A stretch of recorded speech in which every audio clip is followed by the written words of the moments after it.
Hello guys, welcome to Unacademy. मैं हूं Aniket Agarwal.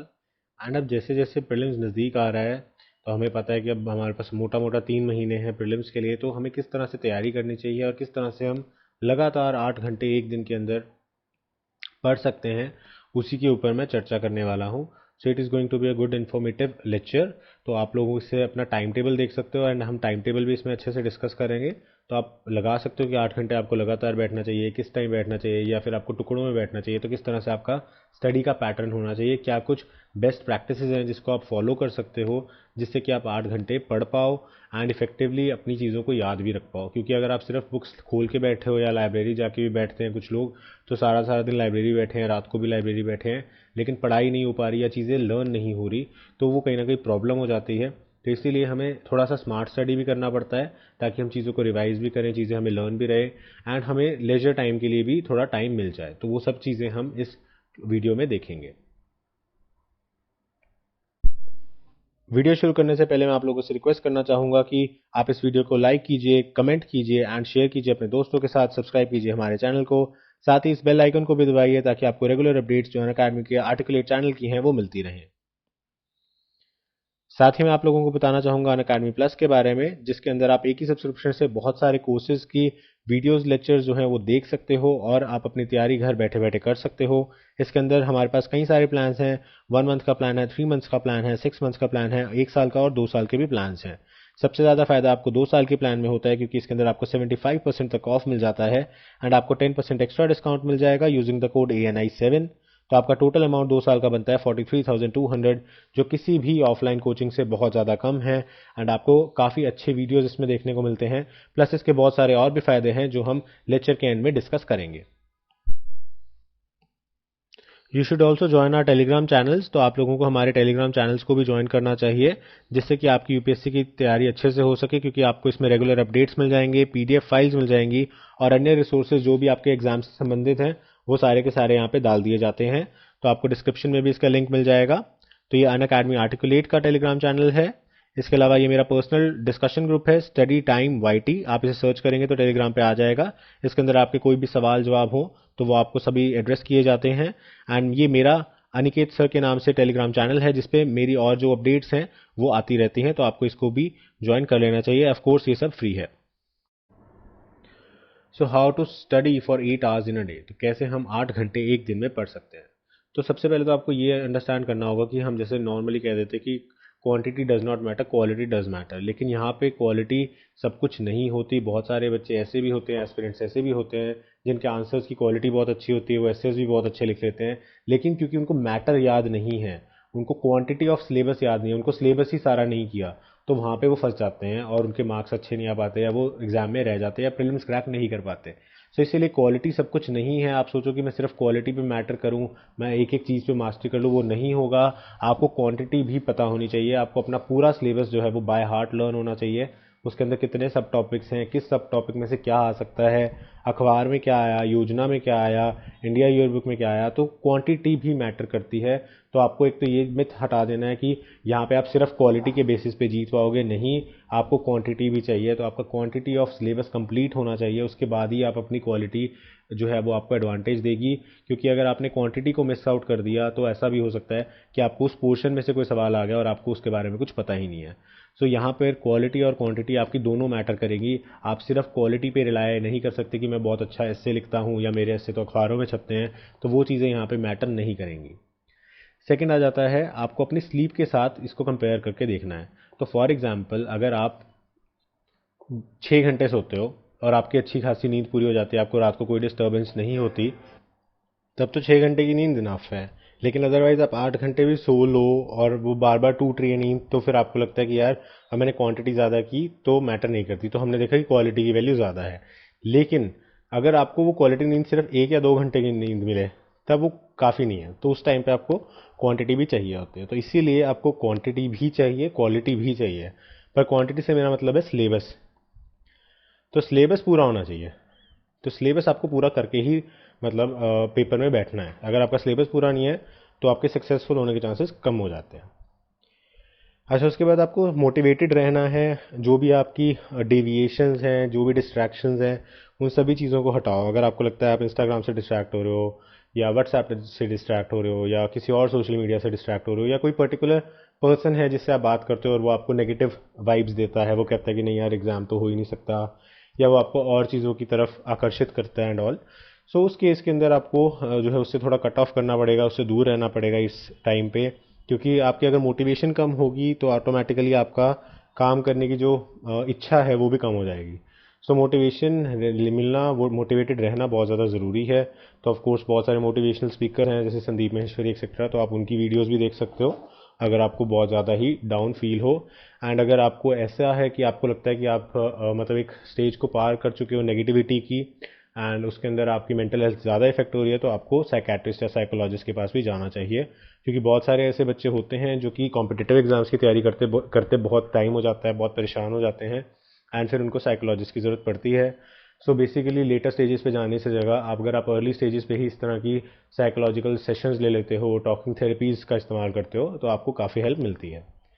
And again positive सोचो, नेगेटिव मत सोचो। ये ना सोचो कि फेल हो गया तो क्या होगा, ये हो गया तो क्या होगा एंड ऑल। या तो पॉजिटिव सोचो या फिर प्रेजेंट में रहो। सोचने की ज़रूरत ही नहीं है, क्योंकि सोचना ही क्यों है आपने। प्रेजेंट में रहो, आज का टाइम क्या है, अभी 2 बजे हैं, मुझे खाना खाना है, अभी 3 बजे है, मुझे पढ़ना है। तो आप अपना टाइम टेबल के हिसाब से ही चलो, एंड टाइम टेबल हम भी डिस्कस करेंगे। उसके बाद आपने आपको एक रीज़न दे के रखो कि मुझे एग्ज़ाम किसके लिए क्लियर करना है। अपने लिए क्लियर करना है, परिवार के लिए क्लियर करना है, मेरा ऑब्जेक्टिव क्या है, सोसाइटी के लिए क्लियर करना है, पैसे के लिए क्लियर करना है, क्यों करना है, रेपुटेशन चाहिए, क्या चाहिए। अगर आप अपना रीज़न क्लियर कर लेते हो ना, तो उस रीज़न के बल पे आप वो काम कर पाओगे। तो अगेन हम जैसे बहुत सारी मूवीज़ वगैरह में भी आपको एग्जाम्पल देते हैं कि ब्रेकअप के बाद क्लियर कर लिया एग्ज़ाम, तो उसके दिमाग में आ गया एक रीज़न, हाँ कि मेरे को इससे वो नीचा दिखाना है एंड ऑल। तो चाहे आपकी कैसी भी वो अपना जो वे है वो नेगेटिव भी हो सकता है, पॉजिटिव भी हो सकता है, बट उसके पास एक रीज़न है। तो जो आपका रीज़न है, चाहे वो पैसा है, चाहे वो पावर है, चाहे वो भलाई करना है लोगों की, उसको स्ट्रांग रखो और उसको अपने माइंड को बार बार ट्रेनिंग दो, माइंड को बार बार याद दिलाओ कि हाँ मुझे इसलिए एग्ज़ाम को क्लियर करना है। तो जब आप ये चीज़ें करोगे, बार बार प्रैक्टिस करोगे, तब जाके वो चीज़ आपके दिमाग में फिट होगी और वो रीज़न जो है वो स्ट्रांग हो जाएगा, जिससे कि आपको ऑटोमेटिकली डेली सुबह उठते ही मोटिवेशन मिलेगी। तो जैसे जापानीज कंसेप्ट होता है इकिगाई का, the reason you wake up. तो आप क्यों उठे हो, तो उस तरीके से आप क्यों उठे हो, तो आपका रीज़न ऑटोमेटिकली वो बन जाएगा। तो जब आपका रीज़न बन जाएगा इतना स्ट्रांग कि आपको सुबह उठना ही इस चीज़ के लिए है, then you will be able to clear the exam, क्योंकि आपको इतनी ज़्यादा मोटिवेशन डेली मिल रही है, आप उतने ही तरह से पढ़ पाओगे। अच्छा, उसके बाद टाइम टेबल आपको बनाना ही बनाना है। टाइम टेबल के हिसाब से चलो। डिसिप्लिन हमें बचपन में सिखाया जाता था, स्कूल में सिखाया जाता था, वो कोई फालतू एक्टिविटी नहीं थी, it was a very essential part of life. अगर डिसिप्लिन रह के चलोगे चीज़ों को, तो आप अच्छे से चीज़ों को मैनेज कर पाओगे। क्योंकि अगर आपका सपोज जैसे नोट्स का एग्जाम्पल है, मैंने आपको हिंदू के नोट्स वगैरह बताना भी बताया, तो आपने अगर नोट्स ऑर्गेनाइज ही नहीं किए तो एंड ऑफ द डे आप पेपर से पहले रिवाइज ही नहीं कर पाओगे। तो फिर उस मेहनत का फ़ायदा क्या।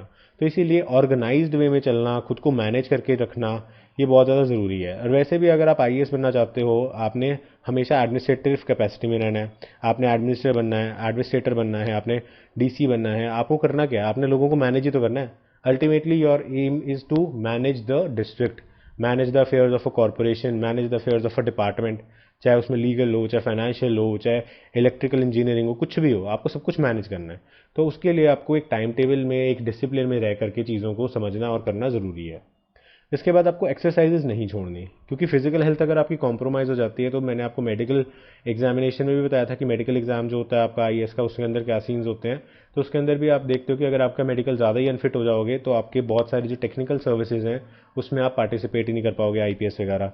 तो इसीलिए आपको एक्सरसाइज वगैरह नहीं छोड़नी। प्लस अगर आपका टेक्निकल का एम नहीं भी है, अगर आप नॉन टेक्निकल सर्विसेज में भी जाना चाहते हो, उस केस के अंदर भी आप एक्सरसाइजेज को नहीं छोड़ सकते, क्योंकि आपकी एक्सरसाइजेज जो हैं वो आपकी फिजिकल हेल्थ और मेंटल हेल्थ दोनों के लिए बहुत ज़्यादा ज़रूरी हैं। अगर आप अच्छे से फिट होगे, आप दवाइयाँ दुवाइयाँ नहीं होंगी, आप अच्छे से काम कर पाओगे, तो आप एफिशिएंटली काम भी कर पाओगे। अगर आप अफसर बन गए और उसके बाद आपकी फिजिकल हालत ऐसी है कि आप काम ही नहीं कर सकते, तो फिर फ़ायदा क्या हुआ। तो आपको लगेगा कि मेरी तो ये लाइफ भी बोझ होगी, इससे अच्छा तो मैं अफसर ना बनता, लेकिन मेरी बॉडी तो अच्छी होती, मुझे सुबह सुबह उठ के 5 गोलियाँ तो नहीं खानी पड़ती एंड ऑल। तो वो चीज़ें बाद में फिर आपके नेगेटिव साइकोलॉजी काम करने लग जाती है। तो आपको एक्सरसाइजेज नहीं छोड़नी चाहिए। चाहे आप वॉक करो, 1 घंटा वॉक करने में कुछ नहीं लगता, 1 घंटा वॉक कर सकते हो। उस टाइम कोई ऑडियो बुक सुन सकते हो, या कोई यूट्यूब की प्लेलिस्ट सुन सकते हो। और नहीं कुछ करना तो मन में पाठ कर सकते हो, जिस भी भगवान को आप मानते हो। तो आपका पूजा पाठ हो गया घूमते घूमते। तो इस तरह से आप कुछ भी कर सकते हो। नेक्स्ट आता है हॉबीज़। कोई ना कोई एक हॉबी भी है, उसको आप अडॉप्ट करके रखो। सपोज गार्डनिंग है तो गार्डनिंग कर लिया, या कुछ और करना है, ड्राइंग करना है, किसी को ड्राइंग कर लिया, कुछ भी ऐसा कर लिया जिससे कि आपका माइंड एक उसको एक पॉजिटिव, एक फील गुड हार्मोन्स रिलीज होते हैं, उसको लगता रहे कि हाँ मैं अपनी मर्जी का भी कर रहा हूँ। क्योंकि कहीं ना कहीं जब हम पढ़ते हैं तो दिमाग को ये तो लगता ही है कि ये काम मेरा नहीं है, मेरे को इस चीज़ का शौक नहीं है। तो जिस चीज़ का शौक है भाई तू वो भी कर ले। तो आपको माइंड को इस तरह की ट्रेनिंग देनी है, उसके लिए आपको क्या करना है, हॉबीज़। हॉबीज़ आपकी वही चीज़ें होती हैं जो आपको अच्छी लगती हैं। कोई किसी को गाना अच्छा लगता है, किसी को बजाना अच्छा लगता है, कुछ भी है। तो आपको अपनी हॉबीज़ के लिए भी कुछ टाइम निकालना है, चाहे 15 मिनट निकालो, आधा घंटा निकालो, पर उसके लिए भी टाइम निकालना चाहिए। इसके अलावा आपको मेडिटेशन करनी चाहिए। मेडिटेशन आपकी कंसंट्रेशन को बूस्ट करता है। तो मेडिटेशन बहुत मुश्किल काम है, मुझे पता है। आप 5 मिनट से स्टार्ट कर सकते हो, धीरे धीरे 15 मिनट तक एक्सपैंड हो जाता है। तो 15 मिनट्स अपने आप में आइडियल स्टेज है, 15 मिनट से ज़्यादा करने की ज़रूरत नहीं पड़ती। तो 5 मिनट से स्टार्ट करो, 15 मिनट तक आराम से जाओगे। बहुत सारी आपको मेडिटेशन की वीडियोस यूट्यूब पे मिल जाती हैं।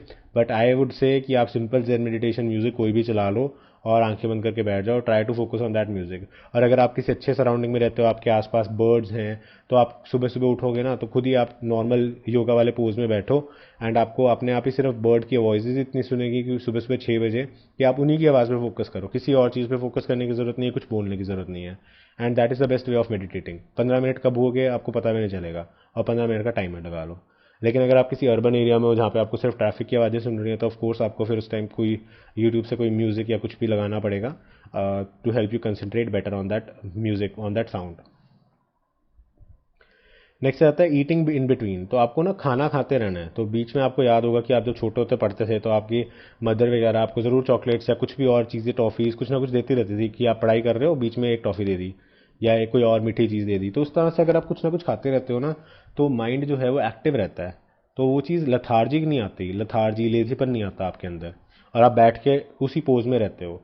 तो इसीलिए कुछ ना कुछ बीच में खाते रहो, चाहे कोई चॉकलेट खा लो या कोई और मीठी चीज़ खा लो, क्योंकि मीठी चीज़ आपको इंस्टेंट एनर्जी देती है। ग्लूकोज होता है, इंस्टेंट आपको एनर्जी देता है। तो इसी तरीके से कुछ ना कुछ पीते रहो, खाते रहो। नींबू पानी पी लिया, कभी अब गर्मियाँ हैं तो कुछ कभी रूह अफ़ज़ा पी लिया एंड ऑल।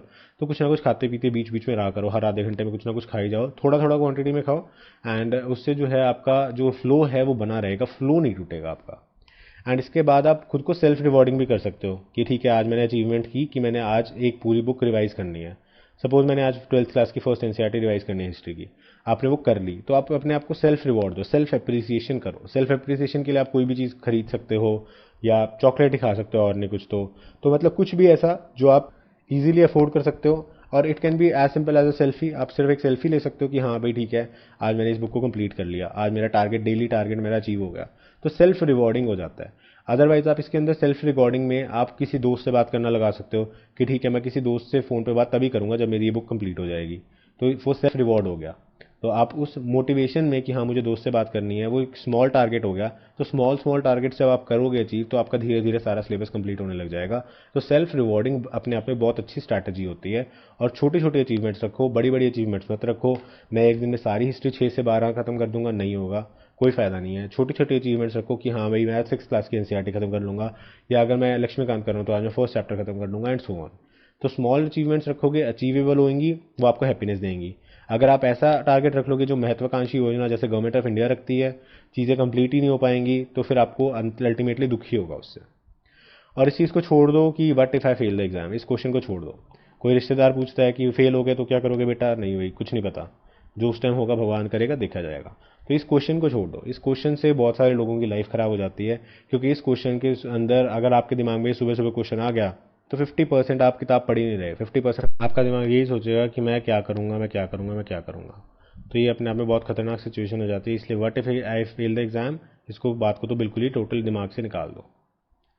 उसके बाद आप स्मॉल स्मॉल ब्रेक्स ले सकते हो। अब सपोज करो फिर भी आपने ये सब ट्राई किया, आपसे नहीं बैठा जा रहा। वैसे तो देखो, जब आप आधे घंटे में कुछ खा रहे हो या पी रहे हो तो आपको ऑटोमेटिकली 2 4 5 मिनट का ब्रेक मिल गया, वो सफिशिएंट है अपनी स्टडीज़ को रिज्यूम करने के लिए। लेकिन अगर आपको फिर भी लगता है कि नहीं मेरे से नहीं हो रहा, तो स्कूल वाली स्ट्रैटेजी अपनाओ। स्कूल में क्या होता था, हमारा 40 45 मिनट्स का या 1 घंटे का पीरियड होता था, उसके बाद 5 10 मिनट हमें मिल जाते थे, क्योंकि एक टीचर जाएगा, दूसरा टीचर आएगा, क्लास सेटल डाउन होगी। तो सेम चीज़ आप कर सकते हो। तो स्मॉल स्मॉल ब्रेक्स लो हर 1 घंटे बाद। तो उससे क्या होगा कि आपकी जो चीज़ है वो बनती रहेगी, कॉन्टिन्यूशन में नहीं टूटेगी। और लेकिन अगर उस 5 10 मिनट के ब्रेक में आप सो गए या आप लेट गए, आपने टीवी चला लिया, तो कोई फ़ायदा नहीं, क्योंकि फिर वो सारी की सारी पढ़ाई की भी साफ़ हो जाती है।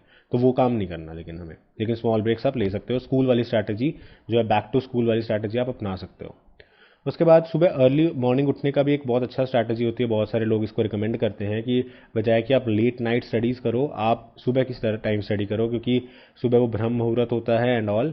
तो आपको बेसिकली सुबह सुबह शांति होती है और आपका माइंड फ्रेश होता है, क्योंकि अभी आप सो के उठे हो। तो उस टाइम पे आप जल्दी से कॉन्सेंट्रेट कर सकते हो और आपकी लर्निंग कैपेसिटी बढ़ जाती है। तो इसीलिए एक सुबह वाली, अगर आपका हो, आप डे बर्ड हो, अर्ली बर्ड हो, तो आप सुबह उठ के काम करने वाली स्ट्रैटेजी, पढ़ाई करने वाली स्ट्रैटेजी अपना सकते हो। तो उससे क्या होगा कि आप सुबह 4 बजे उठ गए, 5 बजे आप पढ़ने बैठे तो 7 बजे तक आप 2 घंटे काफ़ी पढ़ लोगे। तो ये है कि आपका 2 घंटे का टारगेट पूरा होगा, रेस्ट ऑफ द डे में आपने 6 घंटे करने हैं। तो अपने आप में एक मोटिवेशनल फैक्टर होता है कि हाँ, आज मैं कुछ करके बैठा हूँ ऑलरेडी, ऐसा नहीं है कि मैंने कुछ किया ही नहीं। क्योंकि वरना किसी दिन थोड़ा लेट हो गया शेड्यूल, तो लगेगा यार 10 बज गए, अभी तक तो मैंने स्टार्ट ही नहीं किया। तो इसलिए आप अर्ली मॉर्निंग वाला एटीट्यूड अपना सकते हो, इट इज़ प्रेफरेबल एटीट्यूड।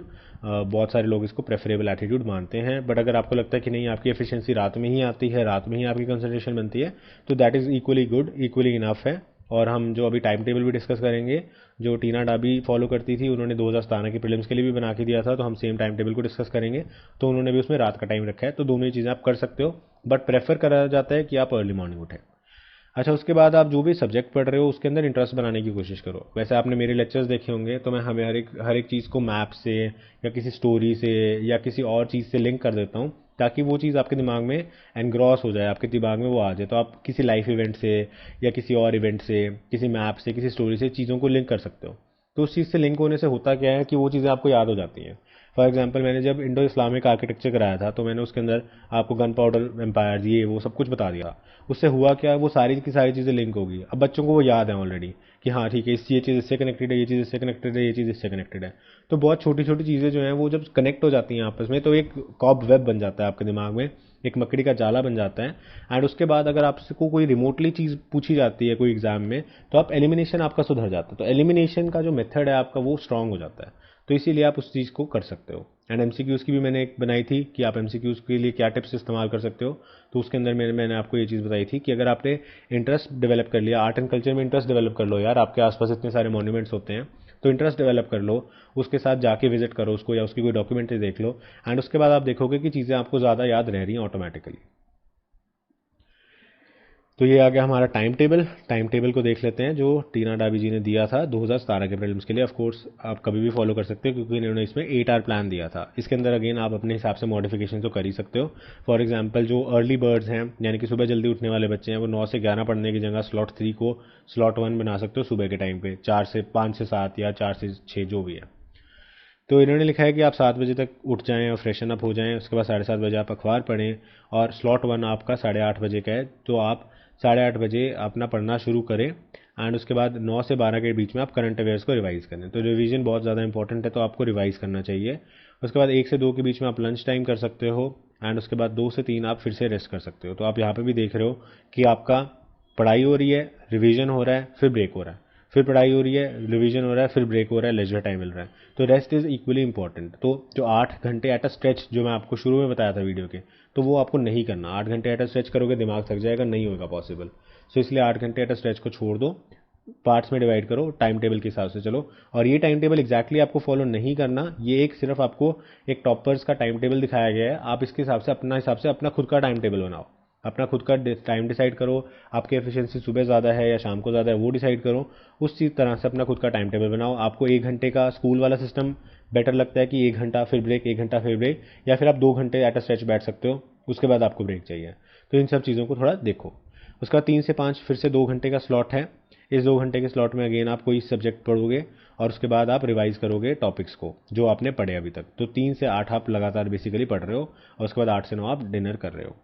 उसके बाद आपका जो थर्ड स्लॉट है वो 9 से 11 का है, फिर आप 2 घंटे पढ़ रहे हो, और 11 से 12 आप अगेन लेजर टाइम में फेसबुक भी चला सकते हो। ऐसी कोई रिस्ट्रिक्शन नहीं है कि आपको सोशल मीडिया से कट ऑफ ही होना है, अनटिल अनलेस वो आपको परेशान करती है। तो अगर सोशल मीडिया आपको डिप्रेशन दे रही है, आपको एंजाइटी दे रही है, आपको परेशान कर रही है, तो बात अलग है। अदरवाइज उसको चला लो, कोई इशू नहीं है। एंड ऑफ कोर्स फिर 12 बजे तो सो गई, क्योंकि अगर आप 7 बजे उठ रहे हो तो आपको 7 घंटे की नींद तो कम से कम चाहिए ही चाहिए। हालांकि मैं तो कहता हूँ कि 8 घंटे भी सो लो, कोई बड़ी बात नहीं है उसमें। तो आप सो सकते हो, सोना इज़ इक्वली इंपॉर्टेंट, क्योंकि सोने से माइंड फ्रेश रहता है और बॉडी को रिकवरी के लिए भी टाइम चाहिए होता है। तो जैसे नेचर को कोरोना वायरस ने रिकवरी के लिए टाइम दे दिया, तो इसी तरह स्लीप जो है आपकी बॉडी के लिए रिकवरी का टाइम होता है। देखो इन्होंने टॉपिक्स को किस तरह से बांटा है कि 3 घंटे वो बड़े टॉपिक्स पढ़ रहे हैं, उसके बाद 2 घंटे मीडियम लेंथ के टॉपिक्स पढ़ रहे हैं, और फिर 3 घंटे जो 5 घंटे में पढ़ा उसको रिवाइज कर रहे हो। तो रिवीजन इक्वली इंपॉर्टेंट है, तो इसीलिए नई चीज़ें ना पढ़ा करो कि आपने 4 घंटे में से 8 घंटे में से 5 घंटे आपने जो है वो नया पढ़ना है और 3 घंटे इस 5 घंटे को रिवाइज करना है। तो ये आपकी स्ट्रैटेजी रहनी चाहिए। एंड इसके अलावा things to keep in mind में वो बताती हैं कि plan is suggestive and change as per your needs, जो मैंने आपको ऑलरेडी बताया। हर एक टॉपिक को कम से कम 3 बार तो आपको रिवाइज करना ही पड़ेगा, और एक बार आपने जब टाइम टेबल बना दिया तो उसके बाद आपको टॉपिक्स को डिवाइड करना है कि ये मेरे लिए बिग टॉपिक है, ये मेरे लिए मीडियम टॉपिक है, ये मेरे लिए ईजी टॉपिक है। क्योंकि हो सकता है कोई आपने ग्रेजुएशन में कर रखा है तो वो ईजी टॉपिक है, तो आप ईजी में डाल दोगे, और वो आप कोई हो सकता है स्मॉल टॉपिक हो लेकिन आपने वो कर ही नहीं रखा ग्रेजुएशन में, तो आपके लिए वो डिफिकल्ट है, तो उसको आप डिफिकल्ट में डाल दोगे। तो इस तरीके से आप इसको मॉडिफाई करोगे। एंड ऑफ कोर्स आपको रिवीजन करनी है और पर वीक रिवीजन करनी है, तो वीकली रिवीजन बहुत इंपॉर्टेंट होती है हर तरह से। हेल्दी डाइट खाना है, जंक फूड वगैरह वैसे तो अब बंद ही है कोरोना वायरस के कारण, पर फिर भी अगर आपके यहाँ खुल गया है थोड़ा बहुत तो अवॉइड करो, जंक फूड वगैरह ना खाओ, घर का खाना खाओ, हेल्दी खाना खाओ, और 7-8 घंटे सो भी आराम से। तो ये सब चीज़ें कुछ हैं प्लान्स में जो आप फॉलो कर सकते हो, and that will be good for you. 3 महीने आपका अच्छे से टाइम कटेगा और अच्छे से आप तैयारी भी कर पाओगे।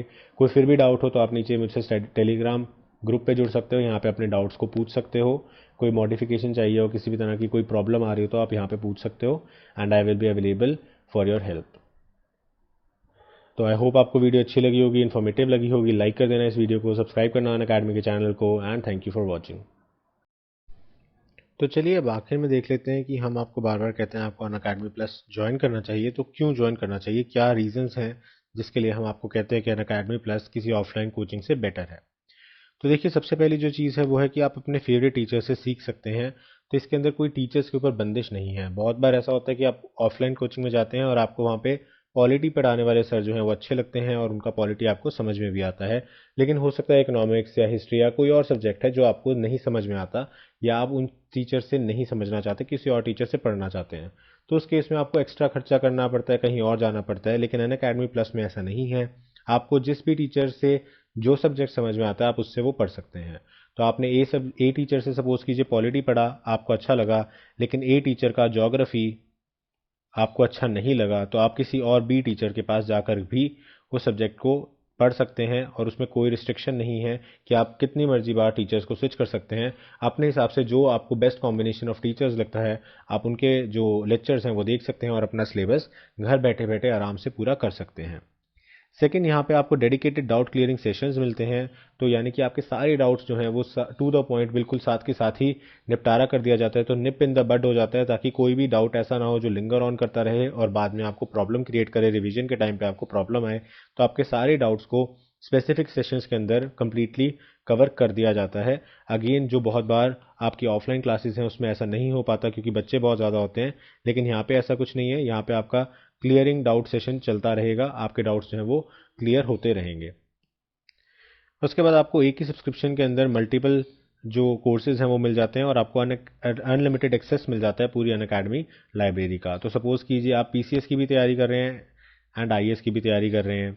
अब आईएएस के बीच में आपके यूपी पीसीएस का एग्ज़ाम निकल आता है, तो उस टाइम पे आपको यूपी पीसीएस के लिए कोई स्पेसिफिक कोर्सेज देखने हैं, स्पेसिफिक लेक्चर्स देखने हैं, तो आप वो भी इसी सब्सक्रिप्शन के अंदर देख सकते हैं। तो एक ही सब्सक्रिप्शन आपको अलग अलग एग्जाम्स की तैयारी बेसिकली करा रही है, तो एक ही सब्सक्रिप्शन से आपको बहुत कुछ मिल जाता है। तो अगेन अगर आप अच्छे से इसका फ़ायदा उठाएं तो आप मल्टीपल एग्जाम्स भी क्रैक कर सकते हैं, और जो आपकी बेस्ट जो आपको जॉब लगती है आप उसको रख सकते हैं। तो एक ही सब्सक्रिप्शन में आपको बिना डबल पैसे खर्च किए आपकी अच्छे से सारी तैयारी हो जाती है।